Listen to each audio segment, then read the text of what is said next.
विश्वं दर्पणदृश्यमाननगरे तुल्यं निजान्तर्गतं पश्यन्नात्मनि मायया बहिरिव भूतं यथा निद्रया यस्साक्षात् कुरुते प्रबोधसमये स्वात्मानमेवाद्वयं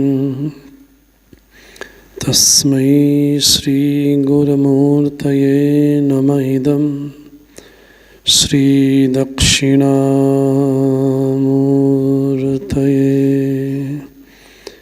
अखण्डमण्डलाकारं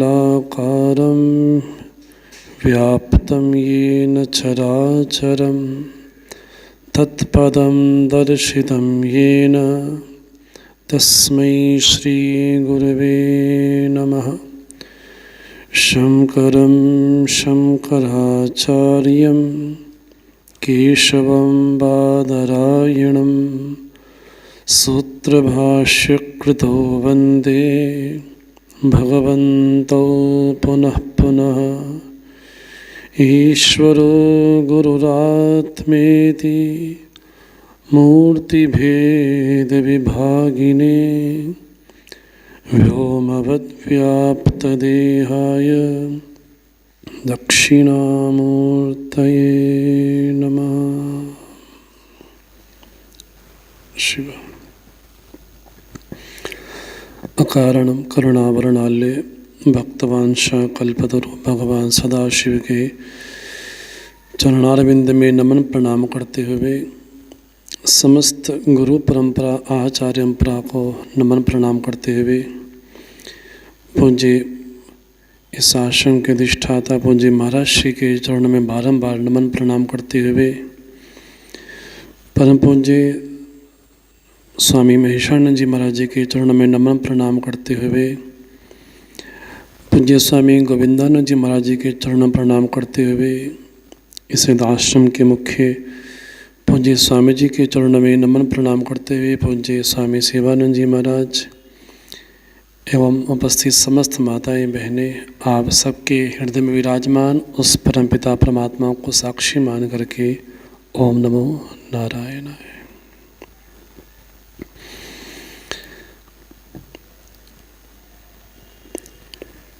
भगवान की करुणा, भगवान की कृपा कठोर भी होती है और मृदु भी होती है। माँ का वात्सल्य अपने पुत्र के प्रति कठोर भी है और मृदु भी है। जब माँ अपने बच्चे को वात्सल्य पूर्वक स्नेह करती है तब माँ की कृपा है। लेकिन कहीं बालक अगर बीमार हो जाए, रुग्ण हो जाए, अगर वो औषधि दवाई ना ले रहा हो तो माता मार के भी उसको दवाई पिलाती है। तो यहाँ पर भी माँ की कृपा ही है। तो माँ की कृपा कठोर भी है और माँ की कृपा मृदु भी है। उसी तरह से भगवान आदिगुरु शंकराचार्य जी की कृपा इस स्तोत्र के माध्यम से मृदु न हो करके थोड़ी कठोर सी लगती है। क्योंकि इस स्तोत्र का नाम जब लिखा गया तो कहा गया मोह मुदगर। जब जीवन में आसक्ति ईश्वर के अतिरिक्त कहीं भी होती है तो परमात्मा की हमारे ऊपर मृदु कृपा न हो करके कठोर कृपा होती है। उसी तरह से भगवान आदिगुरु शंकराचार्य जी की कृपा हमारे ऊपर मृदु न हो करके स्तोत्र के माध्यम से थोड़ी कठोर सी हुई। जहाँ भगवान आदिगुरु शंकराचार्य जी को कहा जाता है वो कैसे है तो कहा श्रुति स्मृति पुराणानाम आलयम करुणालयम। भगवान आदि गुरु कैसे हैं? तो कहा श्रुति स्मृति पुराणानाम आलयम। श्रुतियों के, स्मृतियों के, पुराणों के साक्षात वो घर है, वो भंडार है। जब हम विष्णु सहस्त्रनाम पर भगवान का भाष्य देखते हैं तो विष्णु सहस्त्रनाम में ऐसा कोई पुराण नहीं, ऐसी कोई श्रुति नहीं, ऐसी कोई स्मृति नहीं जिसका उद्धरण भगवान अपने ग्रंथ में ना देते हो। इसलिए कहा गया है श्रुति स्मृति पुराणानाम आलयम। आलय तो है। जब ब्रह्मसूत्र पर भाष्य लिखते हैं तो युष्मदस्मत् पत्यो विषय विष्णु तम प्रकाश विद्ध स्वभावयो, तब इतनी जटिल भाषा बोल करके उस अध्यास को समझाने की कोशिश करते हैं, प्रयास करते हैं। लेकिन वहीं भगवान आदिगुरु शंकराचार्य जी जब एक साधक का मार्ग का रास्ता बतलाते हैं, मार्ग दिखलाते हैं, तब कठोर भाषा में भगवान यहाँ पर बोलते हैं, हे मूढ़मते गोविंदम भज। इस श्लोक के माध्यम से सबसे पहले आदि गुरु शंकराचार्य जी अपने गुरु गोविंद पादाचार्य जी को स्मरण करते हैं, क्योंकि नियम है जब हम कोई ग्रंथ पढ़ते हैं उसका मंगलाचरण भी किया जाता है। स्वभावश सौभाग्यवश आदि गुरु शंकराचार्य के गुरु गोविंद पादाचार्य जी हैं, और गुरु और गोविंद को दोनों को नाम में मन में रखते हुए, स्मरण रखते हुए, गोविंद अपने गुरु का भी स्मरण करते हैं और गोविंद अपने ईश्वर का भी स्मरण करते हैं। तो उनके गुरु गोविंद पादाचार्य जी, इसलिए कहा गोविंदम भज, गोविंद का भजन करो। दूसरा कहा गोविंदम कौन? बोले जो हमारी इंद्रियों के स्वामी हैं वो भी गोविंद ही हैं। और इस ग्रंथ की ये विशेषता है, इसके अनेक नाम भी हुए। इसका एक नाम तो भज गोविंदम सुप्रसिद्ध है, दूसरा इसका नाम मोह मुदगर प्रसिद्ध है, तीसरा इसका नाम द्वादश पंजरिका प्रसिद्ध है, और चौथा इसका नाम चतुर्दश पंजरिका भी प्रसिद्ध है। कहा जाता है कि 12 श्लोक भगवान ने कहे। जब उनके साथ उनके शिष्य भी आए तो एक एक शिष्य ने एक एक श्लोक भी बोला, उसको कहा गया वो चतुर्दश मंजरिका है। तो 14 शिष्यों ने एक एक श्लोक बोले, वो चतुर्दश मंजरिका है, और भगवान ने जो श्लोक बोले उसको कहा गया कि वो द्वादश मंजरिका है। मानो कि कोई पिंजड़े में तोता फंसा हो, उसको कैसे बाहर निकाला जाए इसका उपाय भगवान बतलाते हैं। तो पंजरिका अर्थात एक पिंजरे में जीव भी, हम भी उस अन्नमय कोश में, उस प्राणमय कोश में, उस मनोमय कोश में, उस विज्ञानमय कोश में, उस आनंदमय कोश में मानो कि बंद से गए हैं। अब उस तोते रूपी जीव को कैसे बतलाना है कि वास्तव में तुम्हारा स्वरूप क्या है, इस बात को बतलाने के लिए भज गोविंदम स्तोत्र प्रकट हुआ।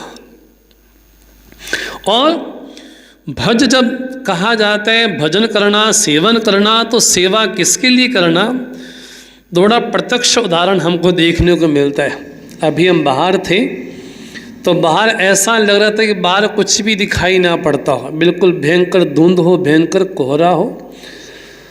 उस समय एक श्लोक स्मरण में आया हस्तामलकाचार्य जी का, घनच्छन्न दृष्टि घनच्छन्न मर्खम यथा निष्प्रभम मन्यते चाति मूढ़ः तथा बद्धवद् भाति यो मूढ़ दृष्टे स नित्योपलब्धि स्वरूपो हमात्मा।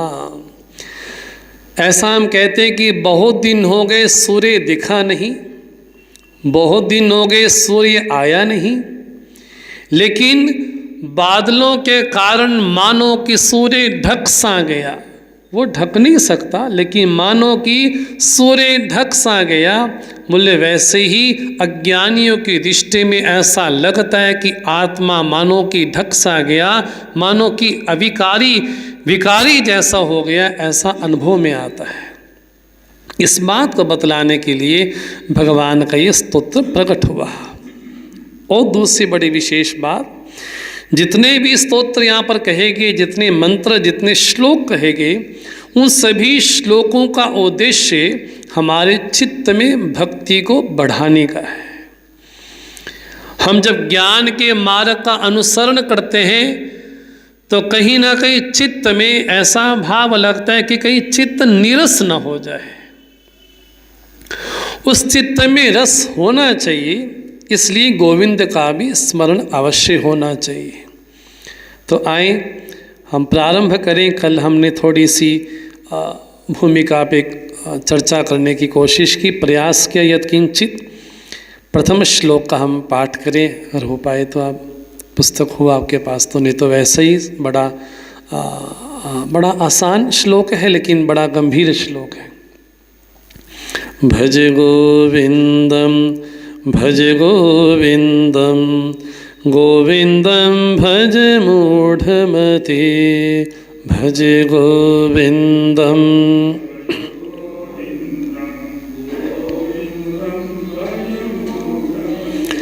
संप्राप्ते सन्निहिते काले नहि नहि रक्षति डुङ्क्रिङ्कर्णे।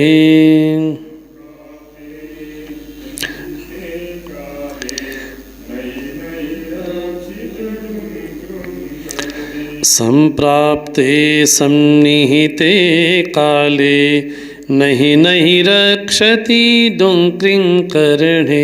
संप्राप्ते सन्निहिते काले नहि नहि रक्षति डुङ्क्रिङ्कर्णे।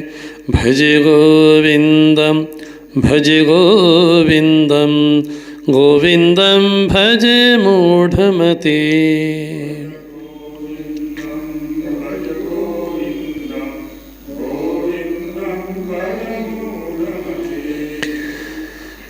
प्रथम दृष्टि में लगता है कि बात तो बड़ी साधारण सी कही गई है कि जब मृत्यु काल उपस्थित होगा तब तुम्हारी ये भौतिक विद्या तुम्हारा साथ नहीं देगी, इसलिए गोविंद का भजन करो। लेकिन जितना साधारण श्लोक दिखाई पड़ता है, उससे उस ग्रंथ को, उस अर्थ को समझने के लिए वेदांत की जब तक पृष्ठभूमि का ना हो, शायद तब तक ये श्लोक चित्त में अवतरित भी ना हो पाए। भगवान कहते हैं संप्राप्ते सन्निहिते काले। जब जीवन में मृत्यु काल उपस्थित होगा, जब जीवन में मृत्यु काल उपस्थित होगा, तब भौतिक विद्या हमारी रक्षा नहीं करेगी। संप्राप्ते सन्निहिते काले, संप्राप्त अर्थात जब जीवन में मृत्यु काल उपस्थित होगा। अब ये तो सुनिश्चित है नहीं कि मृत्यु 10 साल के बाद होगी, ये तो सुनिश्चित है नहीं कि मृत्यु 20 साल के बाद होगी, ये तो सुनिश्चित है नहीं कि पूरी वृद्धावस्था होने के बाद ही मृत्यु होगी। ऐसा को सुनिश्चित तो नहीं है, ना हमारे आने का समय सुनिश्चित है, ना जाने का समय सुनिश्चित है। तो मृत्यु काल कब उपस्थित होगा ये तो कोई जान ही नहीं सकता। हाँ, कोई महापुरुष हो, कोई विरला महापुरुष हो जिसको ये अनुभव हो गया हो कि अब जाने का समय हो गया। लेकिन जब मृत्यु काल उपस्थित होगा, लेकिन कब होगा? आज होगा, आज शाम को होगा, अगली घड़ी में होगा। बाबा नानक तो कहते हैं दम आवे कि न आवे दमदा की भरोसा। अभी श्वास आई और दोबारा आएगी कि नहीं आएगी, बोले वहाँ पर भी गारंटी नहीं। हमको लगता है कि अभी हम युवा हैं, लेकिन थोड़े जब बड़े हो जाएंगे तब जा कर के गोविंद का भजन करेंगे। लेकिन बड़े होंगे इस बात की गारंटी भी हो तब तो कहीं भी सही। अभी लगता है कि अभी है, लेकिन 10 वर्ष के बाद शायद ना भी हो, 20 वर्ष के बाद भले ही ना ही हो, 30 साल के बाद भले ही ना हो। ये तो बहुत अकाल्पनिक लगता है, लेकिन जब ये नहीं कह सकते कि आज है कल नहीं, इसका भी भरोसा नहीं।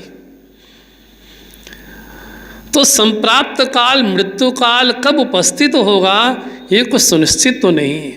लेकिन जब मृत्यु काल उपस्थित होगा तभी गोविंद का भजन होगा। ये भी सुनिश्चित नहीं, क्योंकि जीवन भर जिसका भी स्मरण किया जाता है अंतिम में वही हमें स्मरण में आता है।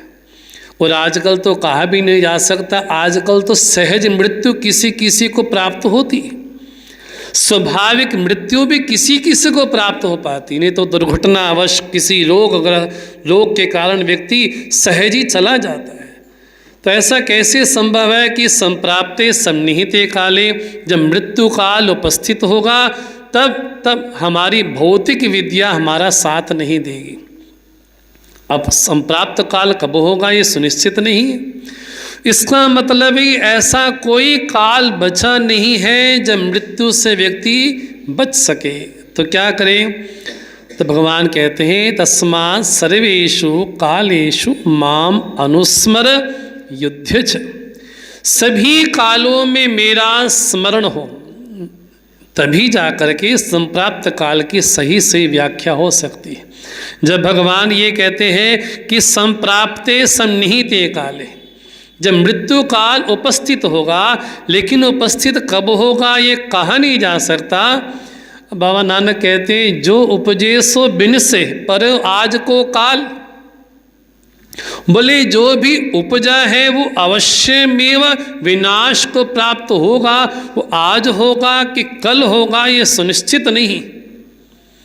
तो जब कोई चीज़ सुनिश्चित नहीं है तब भगवान जब ये कहते हैं कि संप्राप्ते सन्निहिते काले नहीं नहीं रक्षति, 2 बार भगवान बोलते नहीं नहीं नहीं नहीं रक्षति, हमारी रक्षा नहीं करेगा। तो कौन हमारी रक्षा नहीं करेगा?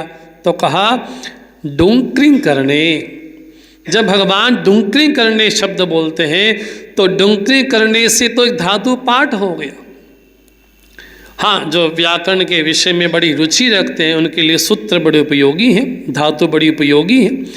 लेकिन ऐसे काल में जब जीवन का कठिन काल उपस्थित हो, जब जीवन का मृत्यु काल उपस्थित हो, तब हमारे जीवन में भौतिक विद्या हमारी रक्षा कदापि नहीं करेगी। इस श्लोक के माध्यम से भगवान आदि गुरु शंकराचार्य जी ने उस वृद्ध व्यक्ति को नहीं कहा, उस वृद्ध व्यक्ति के बहाने, उस वृद्ध व्याकरण के सूत्रों को पाठ करने वाले व्यक्ति के बहाने भगवान आदि गुरु शंकराचार्य जी ने उन लोगों को संबोधित किया जो समाज का एक ऐसा वर्ग है जो जिसके जीवन में विद्या ही परम आश्रय है, जिसके जीवन में भौतिक विद्या ही परम आश्रय है, जिसके जीवन में अपना आश्रय स्थल, अपना विश्राम स्थल जो भौतिक विद्या को मानता है, उसको कहा गया कि वो भौतिक विद्या कोई आश्रय जो मानने वाला है, ऐसा जो समाज है, जो समाज में अग्रगण्य लोग हैं, जो बड़े बड़े स्कॉलर हैं, जो PhD करते हैं, जो अनुसंधान करते हैं, जिनके पास अनेक प्रकार की डिग्रियां हैं, साइंटिस्ट हैं, रिसर्च करते हैं, घंटों घंटों बैठ कर के एक कमरे में 12-12, 15-15 घंटे बैठ कर के चिंतन करते हैं, ऐसे लोगों के लिए भगवान बोलते हैं डुंकरिंग करने नहीं नहीं रक्षति। इसका दूसरा भाव ये भी है कि हमेशा कुछ न कुछ करते रहना, हमेशा कुछ न कुछ करते रहना, लेकिन उठते क्यों हैं, खाते क्यों हैं, सोते क्यों हैं, जीते क्यों हैं? बोले जब तक जीवन के विषय में, जब तक जगत के विषय में, जब तक साधना के विषय में हमारी गलत समझ है, हम तब तक मूढ़ ही कहलाएंगे। वो अवस्था वृद्धावस्था हो या वो अवस्था युवा अवस्था हो। ऐसा लोग कहते हैं कि उम्र बढ़ने से अनुभव बढ़ता है, ऐसा कहते हैं। लेकिन ये जरूरी नहीं है कि कोई 80 साल का व्यक्ति हो वो साधक हो, ये जरूरी नहीं। और ये भी जरूरी नहीं है कि कोई 10 साल का हो वो भी साधक हो। बोले जिस तरह से हमारा जन्म माता पिता से होता है, उसी तरह से एक साधक का भी जन्म होता है। हो सकता है कि किसी की आयु 70 वर्ष हो, 60 वर्ष हो, लेकिन अभी तक उसके चित्त में, हृदय में किसी साधक का जन्म ना हुआ हो। एक 5 साल का बच्चा देखते हैं भगवान के गुणानुवाद करता है, एक 10 साल का बच्चा देखते हैं उसका अनुभव वृद्ध व्यक्ति से कहीं ज़्यादा लगता है। हाँ, बाबा बुढ़े शाह बाबा हुए हमारे पंजाब में, तो एक जा रहे थे तो एक संत उनके सामने आए, बोले दीपक की जोत है, बोले दीपक की जोत को बुझाया, बोले दीपक की जोत कहाँ गई? छोटा सा बालक, नन्हा सा बालक, बोले जहाँ से आई थी वहीं जाके समा गई। मतलब सामान्य अग्नि निर्विशेष अग्नि में समा गई, ऐसा उनका भाव विशेष था। इसका मतलब है कि उम्र बढ़ने से, उम्र ज़्यादा होने से मेरा अनुभव ज़्यादा होगा ये जरूरी नहीं। कोई 10 साल का बच्चा भी होगा, कोई 5 साल का बच्चा भी होगा, हो सकता है उसका अनुभव किसी 80 साल व्यक्ति से कहीं ज़्यादा भी हो। तो उम्र का अकल से ज़्यादा को इतना लेना देना नहीं है ना। कई लोग बोलते हैं कि बाल जो हैं वो ऐसे सफ़ेद नहीं हुए, हमने बहुत कुछ किया है लेकिन आजकल तो वैसे ही सफ़ेद हो जाते हैं। ये अनुभव अलग चीज़ है, लेकिन जीवन के विषय में अनुभव एक होना बात है, लेकिन साधना के विषय में, जगत के विषय में, ईश्वर के विषय में जो समझ होनी चाहिए, अगर वो समझ हमें नहीं आई तो हम 80 साल के भी हो जाएं, 70 साल के भी हो जाएं, 60 साल के भी हो जाएं, 20 साल के भी हो जाएं, तब भी हम मूढ़ ही कहलाएंगे भगवान की भाषा में।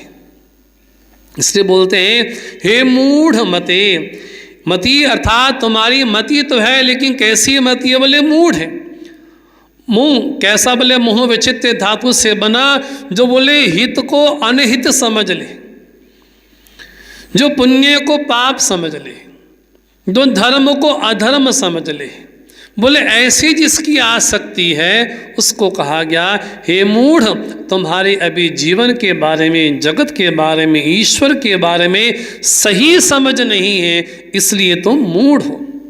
कि इसको बोलते हैं भगवान की कठोर भाषा में कृपा है। इसलिए क्या बोलते हैं? संप्राप्ते सन्निहिते काले, जब जीवन में मृत्यु काल उपस्थित होगा तब तुम्हारा साथ कौन देगा? बोले हमने अनेक प्रकार की डिग्रियां की हैं, हमने लंदन में जाके पीएचडी की है, हम डॉक्टर हैं, साइंटिस्ट हैं, तब उस समय जब मृत्यु काल उपस्थित होगा तब हम इन विद्याओं का आश्रय लेंगे। भगवान बोलते नहीं, जब मृत्यु काल उपस्थित होगा तब भौतिक विद्या हमारा साथ नहीं देगी। हाँ, जीवन चलाने के लिए, जीवन यात्रा के लिए तो जरूरी है। एक जीव यात्रा है, एक देह यात्रा है। देह की यात्रा अलग है और जीव की यात्रा अलग है। जीव की यात्रा और देह की यात्रा में बहुत अंतर है। हाँ, आजीविका चलाने के लिए, जीवन जीने के लिए, देह की यात्रा के लिए भौतिक विद्या आवश्यक है, क्योंकि उसके बिना कुछ भी नहीं हो सकता। आज हम कुछ माइक से बोल पा रहे हैं, कोई यूट्यूब के चैनल से सुन पा रहा है, ये भौतिक विद्या तो क्या है, लेकिन एक जरिया है, एक माध्यम है। अगर हमें अपनी बात को कहीं तक पहुंचाना है तो माध्यम जरूर है, लेकिन ये है कि वास्तव में ये तो भौतिक विद्या ही है।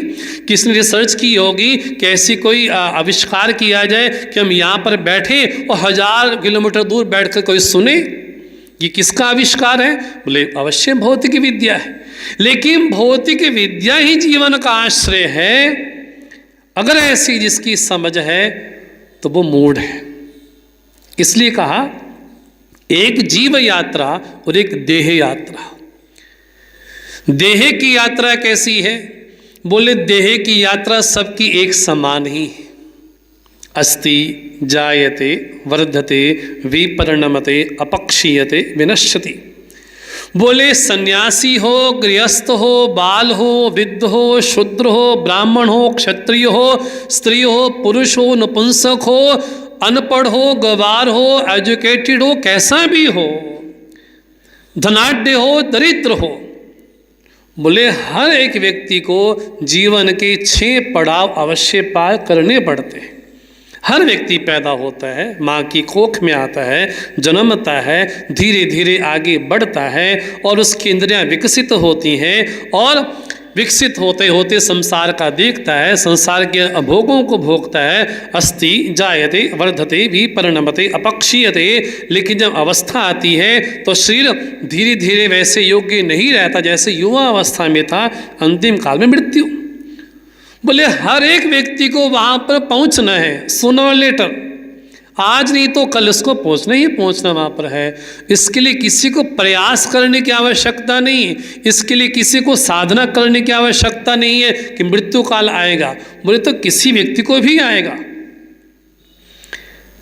बोले एक है जीव यात्रा, एक है देह यात्रा। तो देह की यात्रा में 6 पड़ाव हर व्यक्ति के जीवन में आएंगे।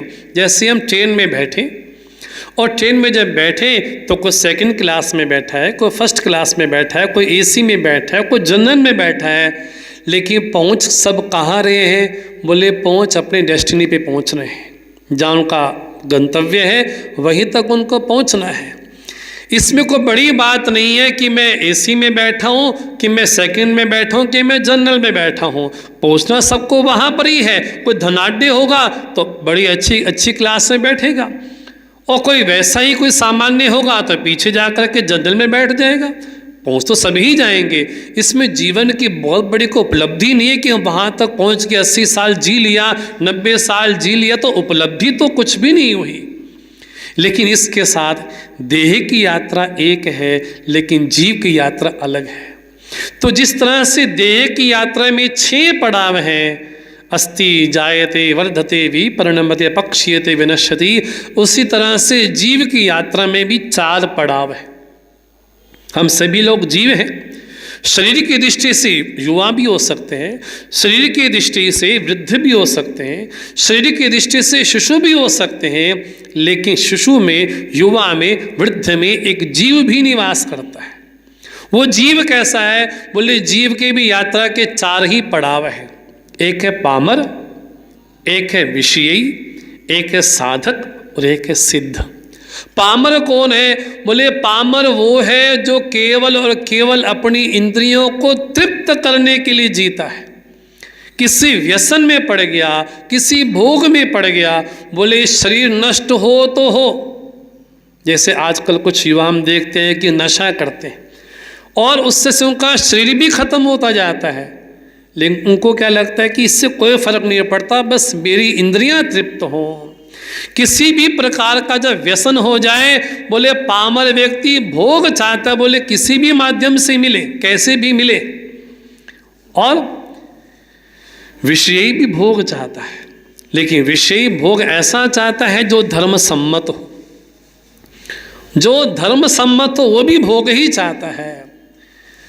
और उस विषयी से श्रेष्ठ है साधक, जो ये जानना चाहता है कि वास्तव में सृष्टि कहाँ से आई, कहाँ जाके लीन होगी, वास्तव में मेरा स्वरूप क्या है। इन चीज़ों को जो जानने की कोशिश करता है उसको साधक कहा गया, और जो परमात्मा से एक रूप हो गया उसको सिद्ध कहा गया।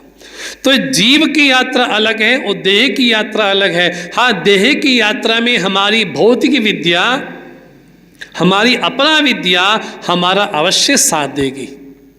हम जब तक हमारे पास सुख साधन ना हो, कंफर्ट्स ना हो, लग्जरी लाइफ ना हो, हमको लगता ही नहीं कि हम जी रहे हैं, हमको लगता ही नहीं है। तो जीवन जीने के लिए साधन तो चाहिए। कौन कहता कि जीवन साधन नहीं चाहिए? साधन अवश्य चाहिए, लेकिन साधनों का उपयोग हो या साधनों का उपभोग हो, ये जीवन के विषय में स्वस्थ दृष्टि है तो भगवान की दृष्टि में मूढ़ नहीं है। और भगवान की दृष्टि में मूढ़ तब कहलाएंगे जब हमें अपने जीवन के बारे में, जब अपने जीवन के बारे में, अपने लक्ष्य के बारे में सही सही समझ हो। अगर समझ ना हो तो जीवन कैसा होगा? बोले भुक्तये न तो मुक्तये। भगवान विवेक चूड़ामणि में बोलते हैं, वाग शेखरी शब्दजिरी शास्त्र व्याख्यान कौशलम। और जब बोलते हैं तो शब्दों की बिल्कुल एक एक पर्यायवाची बोलते चले जाते हैं। वाक शेखरी शब्दजरी, और शब्द ऐसे बोलते हैं कि मानो कि प्रवाह निकल रहा हो। लेकिन वो शब्द, वो भाषा अगर आत्मसंतुष्टि के लिए नहीं है तो किसके लिए? बोले भुक्तये न तो मुक्तये। वो उससे से हमको जीवन प्राप्त हो जाएगा, सुख सुविधा प्राप्त हो जाएगी, लेकिन मुक्ति का मार्ग नहीं दिखला पाएगी। इसलिए भगवान बोलते हैं कि हमारे जीवन में साथ क्या जाएगा। बोले भौतिक विद्या हमारे साथ नहीं जाएगी, तो क्या जाएगा। बोले धर्म हमारे जीवन में हमारे साथ जाएगा।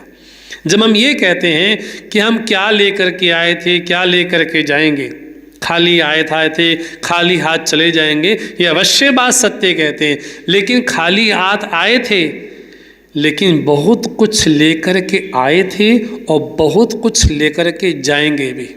अपने संस्कार लेकर के आए, अपने स्वभाव लेकर के आए, अपने त्रिगुण लेकर के आए, अपने भोग लेकर के आए, लेकिन जब यहाँ से जाएंगे तो यहाँ से संस्कार लेकर के जाएंगे, यहाँ से स्वभाव लेकर के जाएंगे। शरीर छूट जाना जीव का समाप्त होना नहीं, क्योंकि जीव तो किसी काल विशेष में शरीर में आता है और चला जाता है।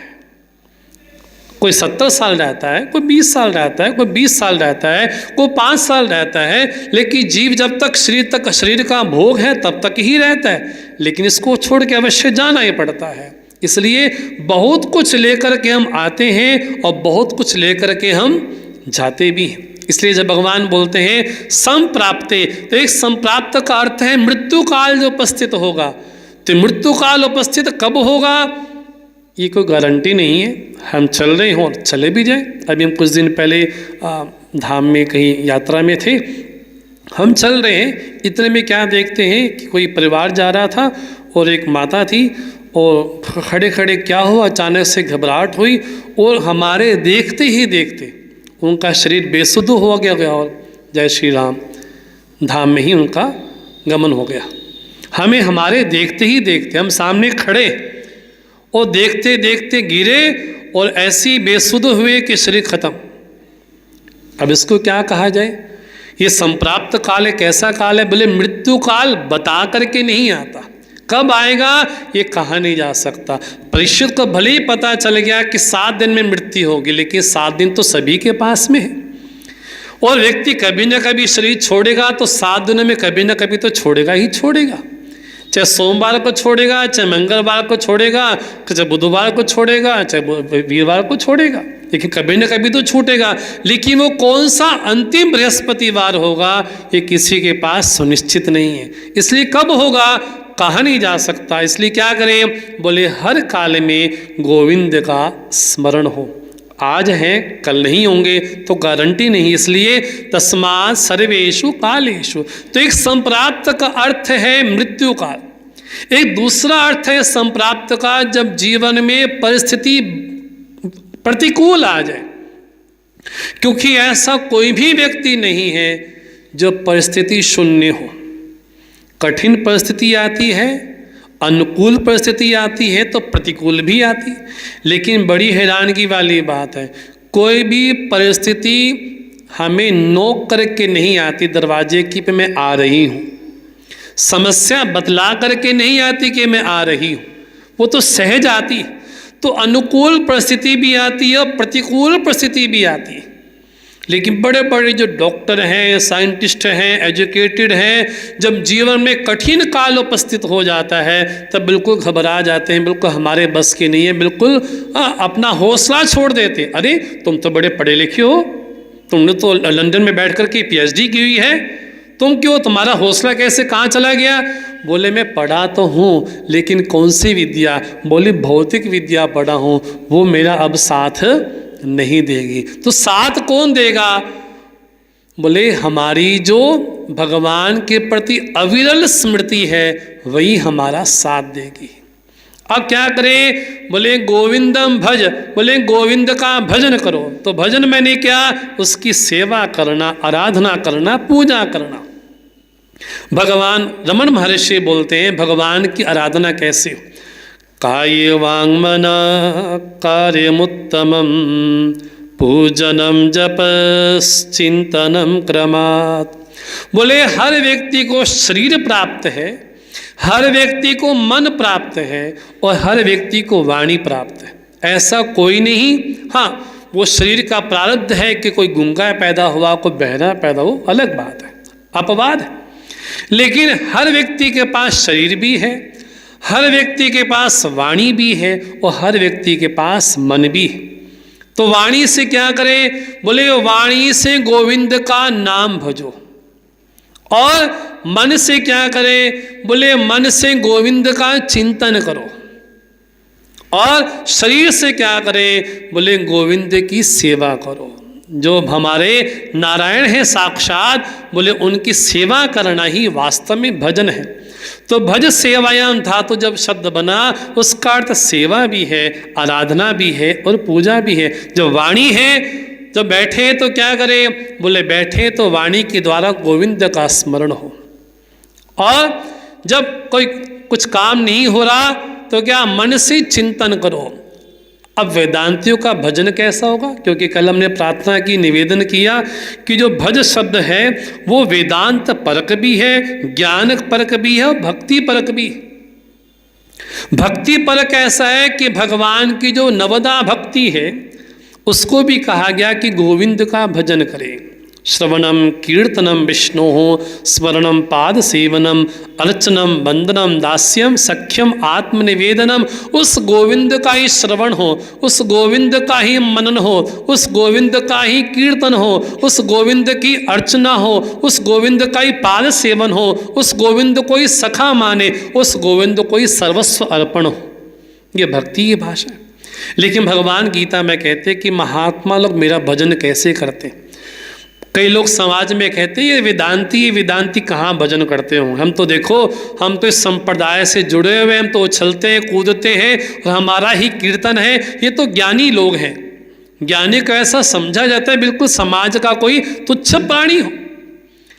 लेकिन ज्ञानी के बारे में तो भगवान बोलते हैं ज्ञानी मेरी आत्मा है। और महात्मा लोग मेरा भजन कैसे करते हैं? ये जब भज शब्द आया तो ज्ञानी कैसा भजन करते हैं? तो भगवान बोलते हैं ज्ञानी मेरा भजन कैसे करता है? महात्मानस्तु मां पार्थ दैवीं प्रकृतिमाश्रिताः भजन्त्यनन्य मनसः ज्ञात्वा भूतादिमव्ययम्। ज्ञानी लोग मेरा भजन करते हैं। कैसे? कैसा भजन करते? महात्मानस्तु मां पार्थ दैवी प्रकृति में आश्रिता। हे पार्थ, हे अर्जुन, जो दैवी प्रकृति से आश्रित हैं, दैवी सद्गुणों से भरे हुए हैं, ऐसे महापुरुष महात्मा मेरा भजन करते हैं। लेकिन कैसे? भजन्ति अनन्य मनसाः। लेकिन मुझे क्या जान के भजन करते हैं? ज्ञात्वा भूतादिम अव्ययम। भूतों का आदि तत्व जान करके, जो मैं अव्यय तत्व हूँ उसको जान करके मेरा भजन करते हैं। तो गोविंद शब्द हम सब साधकों के लिए भी है, ज्ञानियों के लिए भी है और विषयों के लिए भी, सबके लिए ही है। तो गोविंद कौन है? बोले गौ अर्थात जो गौओं का पालन करने वाले, गौ अर्थात जो पृथ्वी को धारण करने वाले, गौ अर्थात जो इंद्रियों के स्वामी हैं, उनको जो प्रकाशित करने वाले हैं, उस गोविंद का स्मरण हो। तो जब गोविंद शब्द बोला जाता है तो भागवत में जब गोविंद का नाम स्मरण आता है तो सारा चित्त में अवतरित हो जाए कि भगवान ने कौन सी लीला विशेष की। तो गोविंदम भज कब? बोले संप्राप्ते सन्निहिते काले नहीं नहीं रक्षति डुंक्रिं करणे। बोले जीवन में जब कठिन काल उपस्थित होगा, जब मृत्यु काल उपस्थित होगा, जब प्रतिकूल परिस्थिति पैदा होगी, तब भौतिक विद्या, हमारी विश्वविद्यालय की विद्या, हमारी यूनिवर्सिटी की विद्या, हमारी अनेक प्रकार की डिग्रियां उस समय हमारा साथ नहीं देंगे। तो कौन साथ देगा? जब अंतिम श्वास हो, उस समय गोविंद का नाम हो मुख में, तो मानो कि अब जीवन में हमारी रक्षा हो गई।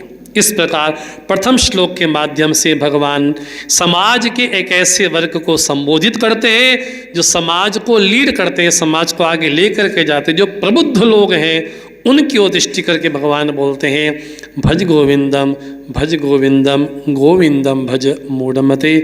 इस प्रकार प्रथम श्लोक पे कुछ चर्चा हुई। कल पुनः दूसरा श्लोक इस पे चर्चा करने की कोशिश करेंगे, प्रयास करेंगे।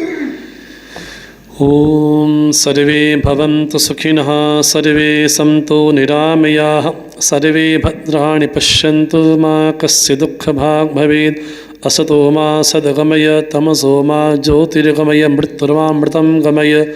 ओम पूर्णमदः पूर्णमिदं पूर्णात् पूर्णमुदच्यते पूर्णस्य पूर्णमादाय पूर्णमेवावशिष्यते। ओम शांति शांति शांति।